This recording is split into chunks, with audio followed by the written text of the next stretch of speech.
देखने के लिए सब्सक्राइब बटन को क्लिक करें, उसके बगल के घंटी को भी क्लिक करें। जी नमस्कार, मैं प्रोफेसर मनोज यादव, जनता राज्य विकास पार्टी के राष्ट्रीय अध्यक्ष।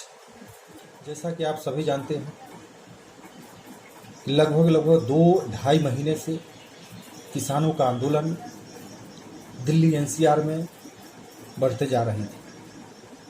जिस प्रकार से सरकार तानाशाही रवैया के कारण किसानों के ऊपर जुल्म करने का एक नियम बना रही है, और इसका मेन मकसद क्या है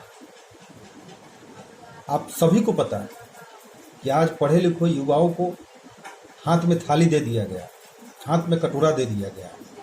उसी प्रकार से किसानों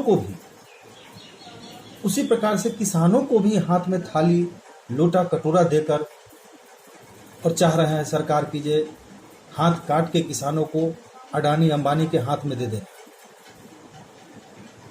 इसलिए मैं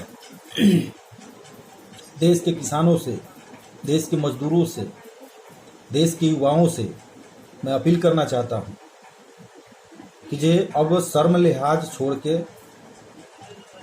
और सरकार के विरोध में हमें काम करना है। जैसा कि आप सभी को पता होगा, जेपी आंदोलन जो कि बिहार में शुरू हुई थी, आज वही जेपी आंदोलन, वही संपूर्ण क्रांति जिसको हम दोहराने का सपना देख रहे हैं और वो दोहराया जाएगा। उस समय भी जयप्रकाश नारायण जी ने वो अपने लिए नहीं किए थे, वो देश के किसानों के लिए, मजदूरों के लिए, देश की एकता और अखंडता बनाए रखने के लिए उन्होंने संघर्ष किया था। जिस प्रकार से इंदिरा गांधी उस समय तानाशाही ढंग से देश पर राज कर रही थी, उसके विरोध में वह आंदोलन छेड़ा गया था। आज वही समय आ गया है।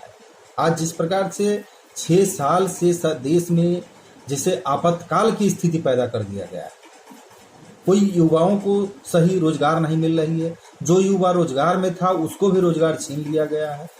सरकारी तंत्र को बेचकर वो प्राइवेटाइजेशन कर दिया जा रहा है। प्राइवेटाइजेशन करने का मतलब यह है कि अडानी अंबानी को दे देना है। ये सरकार चुनी हुई सरकार नहीं है, ये अडानी की सरकार है, ये मुकेश अंबानी की सरकार है, और इस तरह की सरकार को सत्ता में बने रहने का कोई हक नहीं है। हम सब जानते हैं लोकतंत्र का मतलब क्या होता है। लोकतंत्र का मतलब होता है कि जनता के लिए, जनता द्वारा चुना हुआ सरकार जनता की सेवा के लिए, नहीं कि जनता द्वारा चुना हुआ सरकार और किसी खास व्यक्ति के लिए काम कर रही है। तो इस तरह की सरकार को भारत देश में, खासकर भारत देश में कोई जगह नहीं होनी चाहिए।